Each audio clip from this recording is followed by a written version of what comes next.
Bonjour mes amis.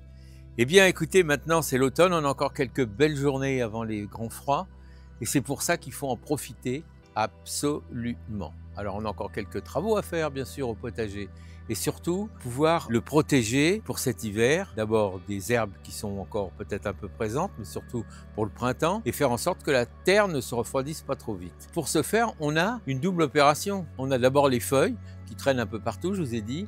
On ne jette pas les feuilles, on les récupère pour pouvoir en faire un paillage au potager. Vous voyez, j'ai quand même pas mal de feuilles, puisque ici j'ai un tilleul qui est au-dessus de nous, qui laisse tomber ses feuilles, et vous voyez, j'ai commencé à avoir pas mal de feuilles.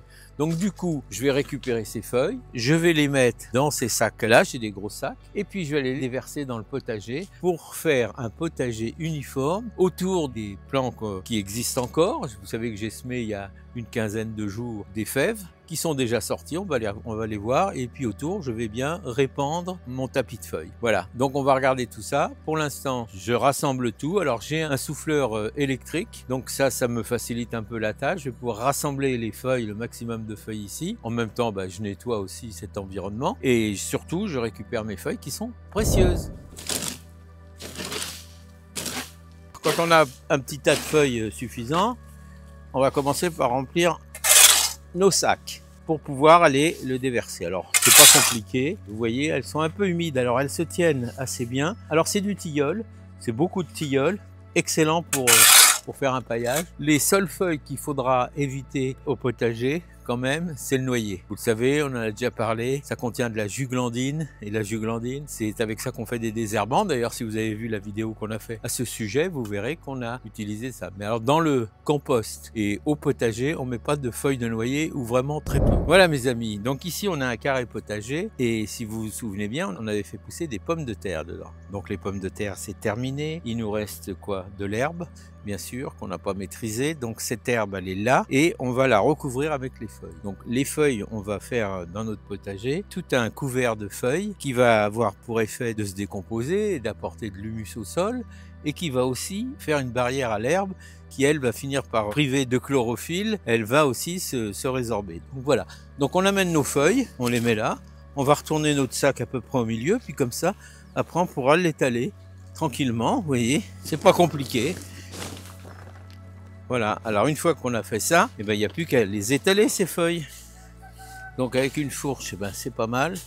Ça permet de mettre l'épaisseur qui convient pour ça. Donc je vais pas en avoir assez. Vous voyez qu'avec ce gros sac, je vais aller en chercher d'autres. C'est pas un problème, parce qu'il y en a plein d'autres. Vous avez compris la manœuvre. On vient couvrir tout ça de feuilles. On va donc ameublir son sol, parce que ça va avoir la faculté de l'ameublir. Et au printemps, on n'aura pas grand chose à faire. Un petit coup de grelinette peut-être, avant de replanter autre chose. Alors autre chose que des pommes de terre, puisque on avait planté des pommes de terre l'année dernière, et donc on mettra ni pommes de terre, ni tomates, ni aubergines, parce que tout ça c'est de la même famille, et comme on pratique l'assolement, c'est-à-dire on tourne les cultures, et pas de la même famille, et on mettra autre chose. On pourra y mettre certainement des laitues, on pourra y mettre d'autres végétaux, mais qui ne sont pas de la famille des solanacées. On a donc ici, il y a pas longtemps, il y a un petit mois, 3 semaines, on a semé des fèves, ce que je vous avais dit. Regardez, elles sont déjà bien sorties, et donc on avait fait un paillage en fougère.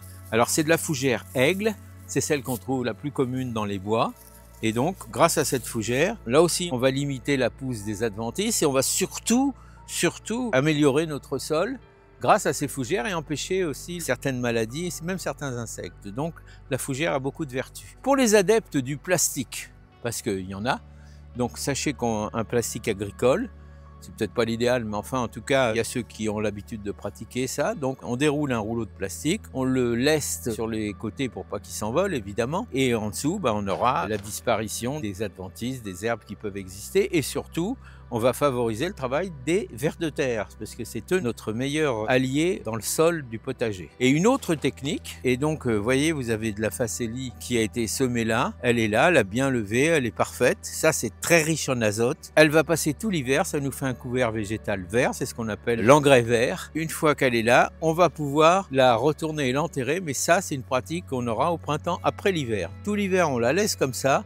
si ça monte trop, on la fauchera s'il le faut, et de toute façon on l'enterrera pour justement bien azoter notre sol. Donc voilà les techniques possibles. Et puis il reste toujours le paillage paille, la vraie paille, celle qui reste aussi derrière, donc c'est de la paille. Donc vous pouvez mettre de la paille, vous pouvez mettre du foin éventuellement, mais enfin c'est un peu plus compliqué parce que j'attire votre attention, si vous mettez du foin, sachez que le foin, il n'est pas exempt de graines. Vous allez étouffer peut-être d'autres adventices, d'autres herbes, mais vous allez en même temps rajouter des graines de foin dans votre potager, et c'est pas forcément l'idéal. Alors également ici, nous avions un bac de culture qui a été utilisé pendant la saison dernière et pour lequel on a fait un paillage, comme pour les autres. On l'a fait un peu plus tôt et on a mélangé, parce qu'ici on avait mesuré le pH avec un pH mètre comme ça. Et on s'est aperçu qu'on était quand même assez acide là. Alors je rappelle, le degré d'acidité, la neutralité est à 7. Si vous êtes en dessous de 7, vous êtes acide, et si vous êtes au-delà de 7, vous êtes calcaire. Donc ce qui est bon, c'est d'être autour du neutre. Ici, comme on était un peu acide, on a dit on va pailler avec de la paille et des feuilles. Et pour permettre de donner un peu plus d'alcalinité, eh bien on a mis de la cendre de bois, parce que là ça fait remonter un petit peu le pH. Donc là on se retrouve avec un bon ratio d'acidité, donc là c'est bien, il n'y a pas grand chose à y faire, on va laisser faire le temps là-dessus. Donc voilà, et puis au printemps, on regardera tout ça de plus près. Alors ce que je propose, c'est que quand on va avoir un peu de décomposition, parce que là vous voyez, je sens que ça commence à chauffer un petit peu, donc c'est quand même utile parce qu'on a une chaleur de fond. Donc on pourra récupérer du compost, on va l'étaler dessus, et après, si on veut faire des salades relativement tôt, ou des laitues de printemps, ou même des d'hiver, on pourra repiquer directement dans notre compost, qui est décomposé là. Ce qu'on pourra faire, si vous avez, c'est poser une vitre par-dessus. Alors je sais pas si vous avez, mais vous avez peut-être des vieilles fenêtres. Si vous avez changé vos fenêtres récemment et que vous les avez gardées, ça vous fait un châssis parfait. Et grâce à la chaleur de fond et à l'effet de la vitre qui fait l'effet de serre, eh bien vous aurez une croissance beaucoup plus rapide. Certains d'entre vous utilisent aussi du carton, ils récupèrent du carton dans les grandes surfaces. Alors les cartons, ça peut aussi présenter un inconvénient parce qu'il faudrait qu'ils soient indemnes de blanchissement, indemnes d'encre, parce que souvent il y a des impressions dessus qui sont faites avec des encres et qui présentent aussi des inconvénients. L'idée n'est pas de polluer son sol, l'idée c'est vraiment de le préserver, de le pailler. Alors les cartons, oui, si on a du carton, et puis dernière possibilité, si vous pouvez vous en procurer, ça c'est génial, c'est la toile de jute. Vous savez, la toile de jute, sac à pommes de terre, ça se vend en rouleau, on n'en trouve pas partout. Mais quand on met des rouleaux de toile de jute, c'est 100% naturel, ça finit par se décomposer. On peut l'utiliser aussi sur les talus, c'est 100% naturel. D'ailleurs, on en voit de plus en plus, même sur les bas-côtés dans les espaces verts, parce que justement là où on a le souci de ne pas abîmer son sol, on met de la toile de jute. Donc vous voyez, on a des végétaux, des déchets minéraux, des déchets végétaux, des plastiques, des cartons, de la toile de jute. Ce n'est pas les solutions qui manquent. Donc à vous de voir celle qui vous convient mieux, bien sûr. Je vous invite à y réfléchir, à poser des questions si vraiment vous en avez. Moi, de toute façon, je me tiens prêt à vous y répondre, bien sûr. Si vous ne vous êtes pas encore abonné, n'oubliez pas de le faire, bien sûr. Attention, n'oubliez pas de le faire. Je vous souhaite bon courage, mes amis, et je vous dis à bientôt.